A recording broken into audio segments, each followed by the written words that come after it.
talk about IT and then come in a little more detail. So what we've seen so far since the beginning of the earnings season, that's including TCS's numbers, and TCS reacted positively, and then you had violent downward moves in hcltech and infosys.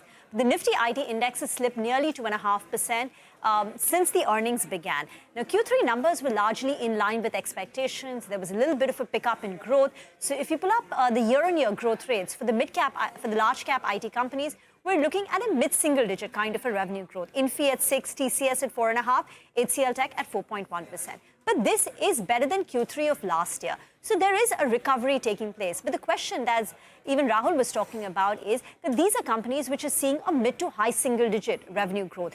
Pull up the FY26 and FY27 forecast for Infy, hcltech, and TCS, the numbers which are out.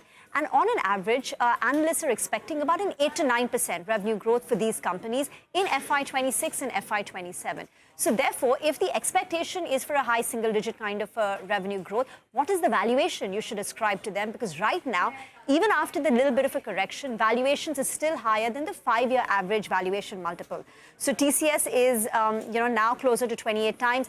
The last 5-year average would be 27 times. Infy is at 25, 26 times. The last 5-year average would be 24 times. So should you be paying higher multiples for a sector which is seeing a high single-digit kind of a revenue growth? That said, as we pointed out, there is a recovery. There is a slow and steady recovery taking place. Companies like TCS, LTIMindtree are calling out FY26 to be a better year. hcltech acknowledged discretionary spending is better than what it was 3 months ago. And BFSI vertical is bouncing back. In the case of LTIMindtree or even TCS, if you pull up the numbers across the board, for the last 4 or 5 quarters, you are seeing a steady pickup in BFSI, and that is a powerful tap. But for now, at least, Rahul, on IT, there are no EPS upgrades, nor are there downgrades on an average so far. What's